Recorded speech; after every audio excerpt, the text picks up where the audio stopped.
For those of you that do not know me, my name is Raquel Robertson, formerly Raquel Shelton. I am an author, a speaker, a certified professional coach, most importantly, an inspiration enthusiast, and I like to consider myself a servant leader because I'm very passionate about serving and inspiring others, and most importantly, allowing the transparency in my life to be transformation in the lives of people that are tuned in. Okay, so this video, well, this audio, I am checking out Oprah Winfrey and Bruce Perry's new book, What Happened to You, which is a book about conversations on trauma, resilience, and most importantly, healing. And I think it's super timely. Not only am I a huge Oprah Winfrey fan, someday I'll be on Auntie Oprah's couch, but why it's very timely is because I am approaching my 5-year anniversary of Dreams Bigger Than Texas, which is a story of perseverance, purpose, and growth into womanhood. It is my first book, my baby, my memoir that I produced 5 years ago. And it's also super timely because I just turned 37. And birthdays are a great time for me to reflect, for me to take inventory, to see how I've grown and what my aspirations are for the year ahead. And on top of all of that, yesterday I had my first hypnotherapy session, which was fantastic. Fantastic. We'll get a little bit more into the hypno session for a minute. So today I want to talk about trauma, basically. Trauma, hurt, depression, anxiety. We have these things that are kind of floating around on the web, and I think it's used very loosely nowadays. But I think it's also very empowering because people now have words to put with these feelings that they felt, and some of the stigmas are being broken and shattered by the more that people come out and share their stories, which is something I fundamentally believe in, the power in sharing stories. I feel like when you share your story, you give others permission to share theirs, and you can free someone else. So this book and the hypnotherapy and turning 37 and the 5-year anniversary of Dreams Bigger Than Texas, is all relative because I have been doing my personal work for some time. We as human beings have all experienced some level of trauma. Some may not be as great as others, but we can't discredit someone else's trauma and what they felt and what they've been going through. So I'm going to put that out there. We all have trauma in some way. We have bags. You're human. We got something going on that's not really pretty. Now, with the book, so I'm going to draw my space into these points. The book, 5-year anniversary, hypnotherapy, Oprah's book, 37, right? 4 spaces, whatever the case may be, but stay with me, stay with me.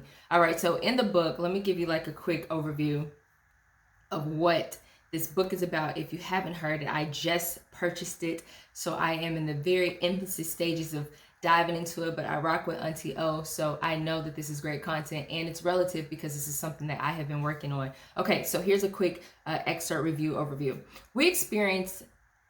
What we experience in childhood shapes us forever, and that is especially true for young victims of trauma. It's a lesson Oprah learned as a child, being raised by an abusive mother. She developed a keen sense of when trouble was brewing, when she would be subjected to whippings at times so brutal that welts left behind would bleed through her clothing.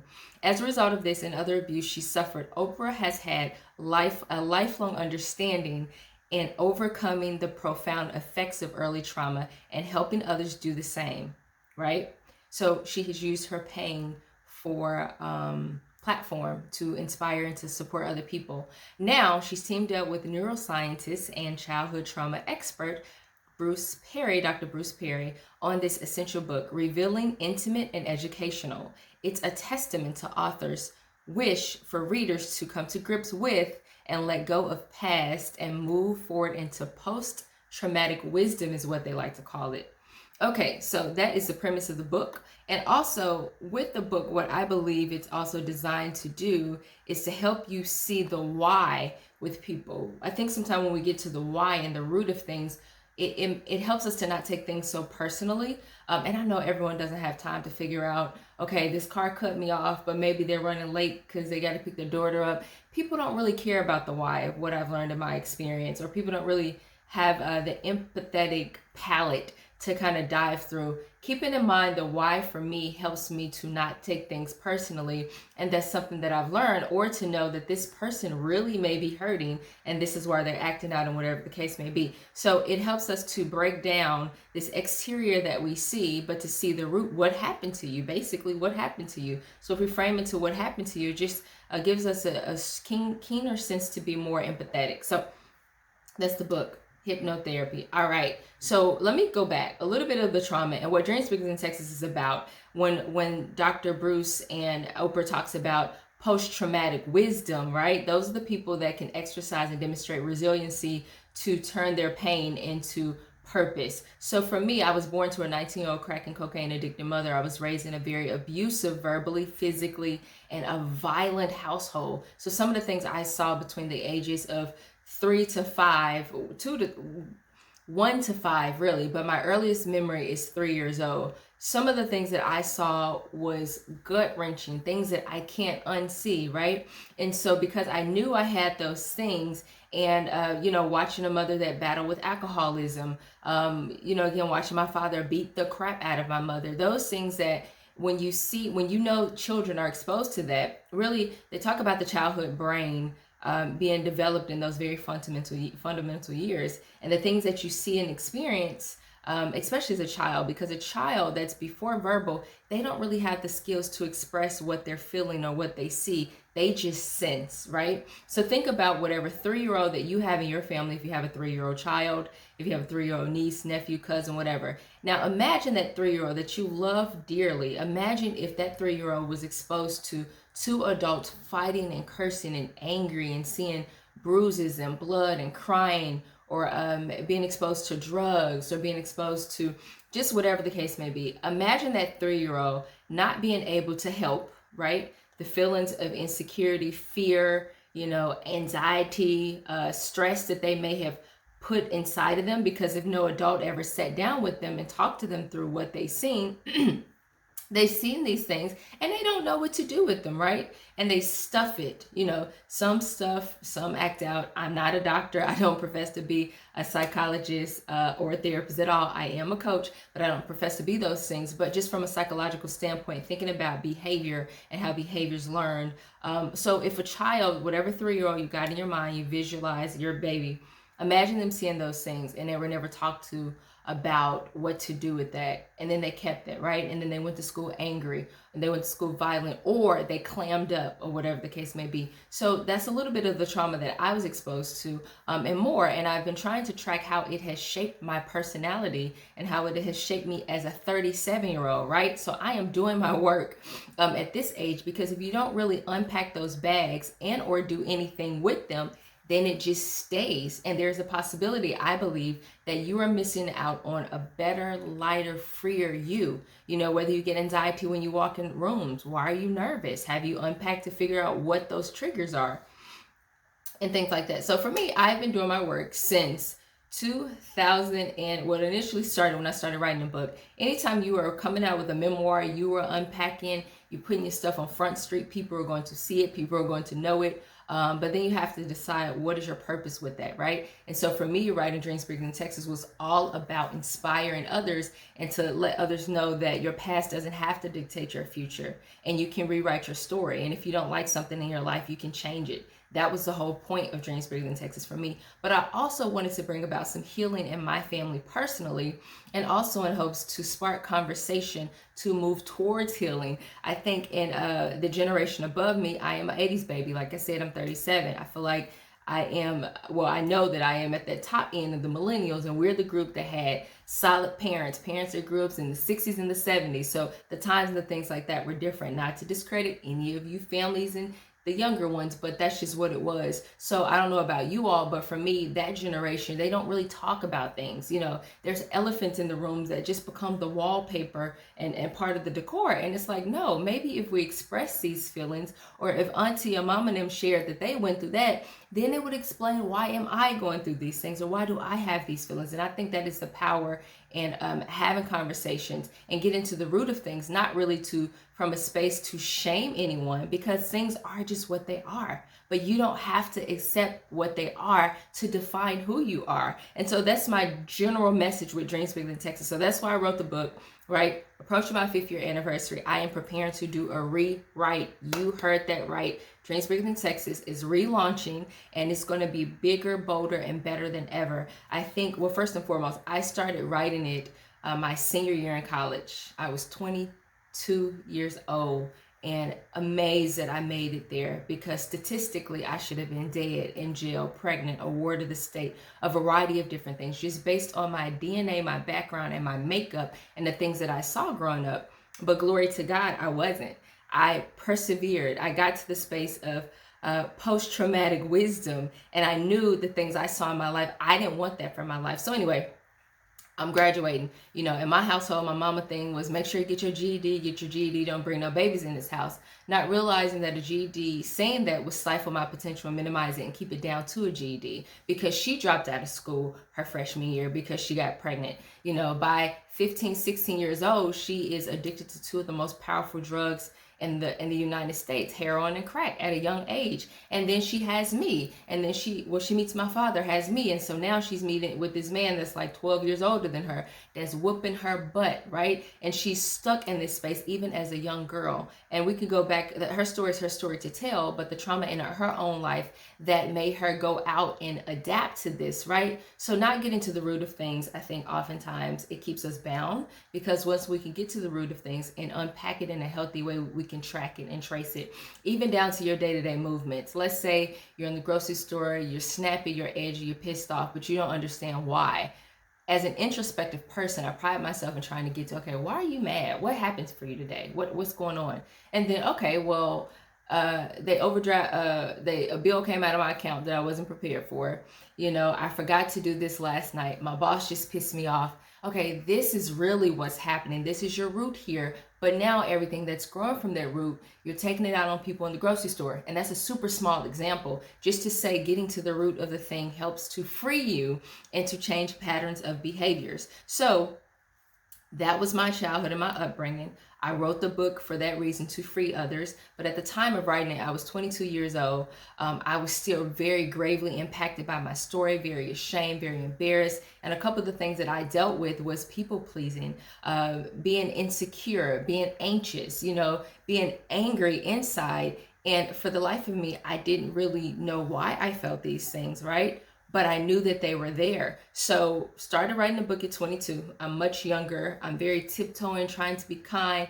I'm also very wired, super empathic. And it makes sense now that I have been doing this work and going back to my childhood trauma, where the empathic abilities come from, because I've watched my mother hurting. And I remember being 3 and 4 and unable to break up the fights because I'm too young, or her being very antsy and her being very angry. So again, picture that 3 or 4-year-old that, you know, imagine their exposure to a situation like that, day in and day out. How do they go to school?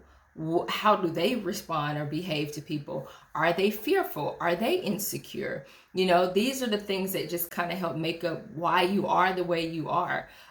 So anyway, wrote the book at a young age. Now I'm 37. I finally unpacked my bag. And at the time of writing the book, that was my attempt to unpack these bags, but I was not prepared. It took some other hard, lifelong, life-altering situations to happen in my life for me to have a really major shift.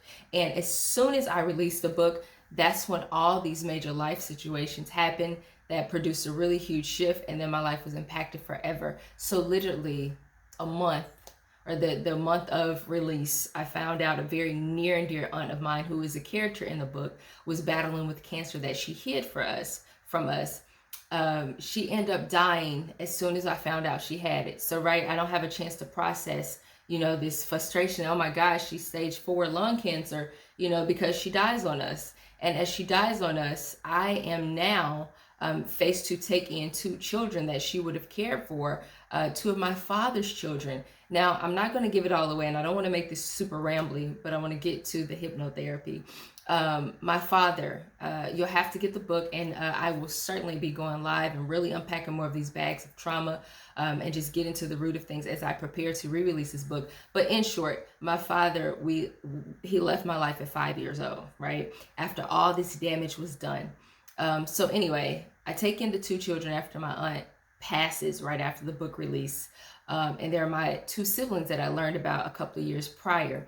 So these are my father's children because they didn't have anywhere to go. And of course, the empathetic me, just how I'm wired. Oh my God, there's a need. How could I help? And I remember being in the same situation as them at their age, the living conditions, living in adjunct poverty, watching their father go upside their mother head, all those things. So anyway, I took them in, and then a month after that, I lost my grandfather, and he and I shared the same birthday. We were very, very close.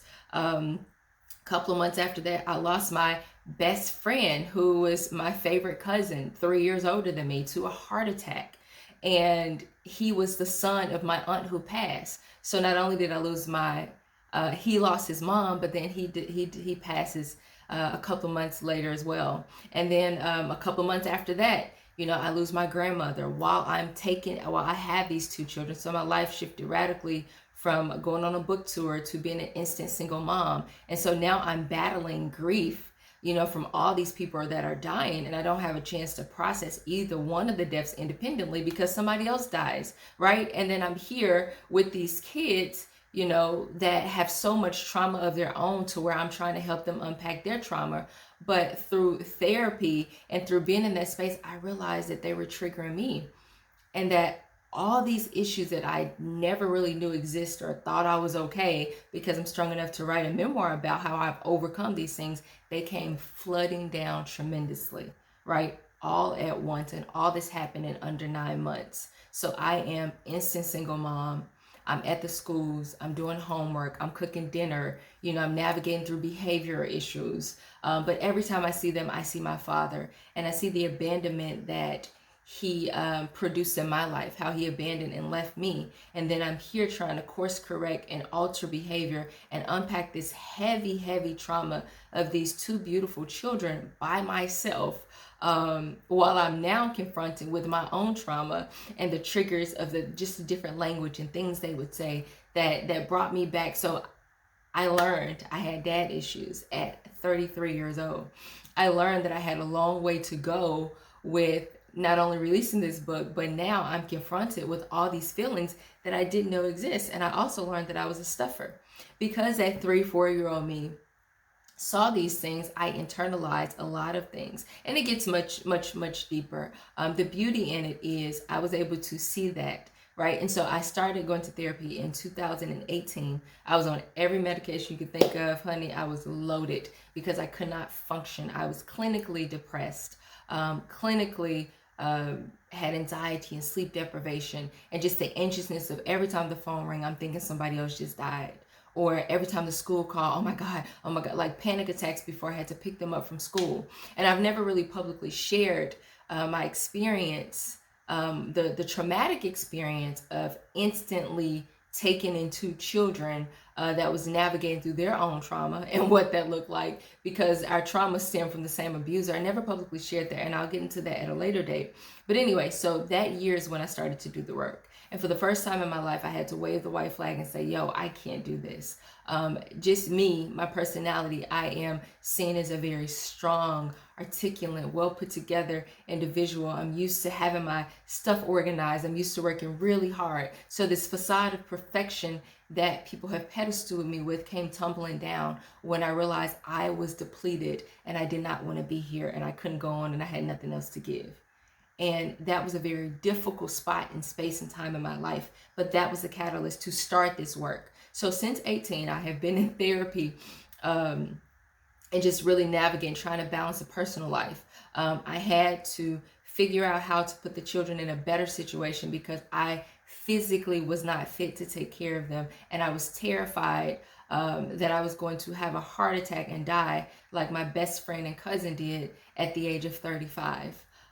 So I got the help that I needed to just kind of shift gears and to take a moment to breathe and to unpack. So my unpacking began, and I thought it started when I released the book, but no, God had other plans. It really started after I released the book, and I got hit even harder with more trauma, thinking that my childhood was already enough, thinking that the insecurities, the defeat, dealing with a mom that's battling alcoholism, and all through high school, being moved around from state to state, being the new girl, being evicted. I thought all of that was enough trauma, but 2017 radically changed my life, which have brought me here. And this is a space that I needed to be in, to be able to have post-traumatic wisdom to give to other people that are navigating through trauma in their life, and to give you tools and helpful tips, and to inspire you and let you know that you're not by yourself. And it is important and powerful to unpack that bag for yourself. So that's the book. That's the Oprah Winfrey book. That's a little bit of my trauma, which I'm sure I will be doing more of these audio episodes. And again, as we get ready for the re-release of Dreams Bigger Than Texas, that's now told from a different perspective, a healthy and a healed and a whole woman. I'm so excited about this. So hypnotherapy, right? I've always been interested in it. I took a little break from my therapist that I was seeing actively 2 years, and just being intentional about the work that I'm doing, and being introspective, and checking my own posts, and be intentionally being the inspired version of me, because I understand everyone that's connected to me benefits from me being the best me, because I have more to give. I'm also, for the first time in my life, experiencing this season of setting healthy boundaries and being able to say no, and not being wrapped up in what people think or how to navigate and do things in my life. So I did the hypnotherapy, which was incredible. Oh my God. Let me demystify real quick. You're not flying through the sky. They don't have to snap and then you don't know where you are. You're totally conscious, especially if you have a great hypnotherapist. And I did. So with that process of hypnotherapy, we were able to go back to key events in my life that I've seen and that I've experienced, very vivid things. It required a lot of meditation and deep relaxation, which I have been practicing and doing to help rid my anxiety. But it's no wonder why I have battled with anxiety through my life, because I'm used to very abrupt and violent and crazy things, and instability, the lack of stability. So I've wrestled with not feeling loved, being fearful, feeling guilty. I've always felt guilty, like, oh my God, did I hurt them? What I do? Or guilted into doing things that later cause bitterness and resentment on the inside, right? But I'm thinking I'm doing a good deed, because it's important. The need is there, but it may not have been my need. It may not have been my responsibility, right? Because I think about Jesus. If Jesus went to different cities and healed everyone, healed people, he could have healed everyone, but he did not, right? Because it would have took him off the path that he was going on. And so that was a conclusion I had on my own. Just fixing. I struggle with fixing. Even being a coach is teaching me how to manage my inner fixer, and to understand that I don't have to fix people. It is not my responsibility, right? But I know that need to fix and to help came from my childhood trauma of wanting to help my mom, watching her get plummeted, or feeling bad or guilty, or my father, look what she made me do. She made me do this, or just all of these feelings that I never knew what to do with. And I carried it into different relationships in my life. So the powerful thing about the hypnotherapy was going back in time, and the therapist being able to ask me very pointed and specific questions that were releasing. What would you say to you? And figuring out how to have that separation of, although you've seen this and been through this and experienced this, that does not define you, right? And I knew that practically, but I never really knew. I understood it, but I didn't know it. Because when you know something, you apply it. There's a different level of that. But also through the hypnotherapy, facing these things that I've buried, I shared stuff with her that I've never shared out loud in public with anyone. So being able to share that and have someone listen was very rewarding. It was very liberating. It was very freeing, right? And so her asking me, well, when you see yourself, we were on a train, a metaphorical train that was going back in time. And then at every stop, I saw a different scene, a difficult scene. What would you say to you? You are the healed, grown, helpful adult. Stoop down, and what would you say to this child that's seeing these things and don't know what to do with it? And that was game changing. I was able to go back to my inner, younger, broken me, and to express a couple things, to affirm her, to take my power back from feeling powerless in that moment, And it was just super, super incredible. So it's a very fundamental part of this work that I am ongoing doing, that I'm very intentional and consistent about, and challenging and encouraging other people to do their work, just so you can be a better and freer person. I see I have talked 25 minutes already. 26 minutes now. So I am going to wrap this thing up. There will be a part 2 of this where I can dive a little bit deeper into what happened to you. And I want to encourage everyone to go out there and get the book. It so far has been very rewarding. And I gotta encourage you to stay tuned for my book, Dreams Bigger Than Texas, which is a story of purpose, perseverance, and growth into womanhood. It is a hood story. It's a love story. It's a story of hope, strength, and tenacity. And it's just an incredible story that I believe will inspire you and to challenge you to dream bigger, to defy odds, to not allow your past and your situations to define who you are, and to do some healing in your own life. So thank you all so much for listening. I hope this video has helped. If you have questions or comments, drop them in the comment section, because I am going to post this on YouTube as well. Yeah, I just hope this blesses someone. I hope this blesses someone. There will be more series and more parts to this. So I love you guys. Be inspired. Again, my name is Raquel Robertson. I go by Coach Rock Robertson. I am certified professional life coach, an author, a speaker, and a motivation, inspiration enthusiast. You can find me at raquelrobertson.com. I look forward to connecting with you.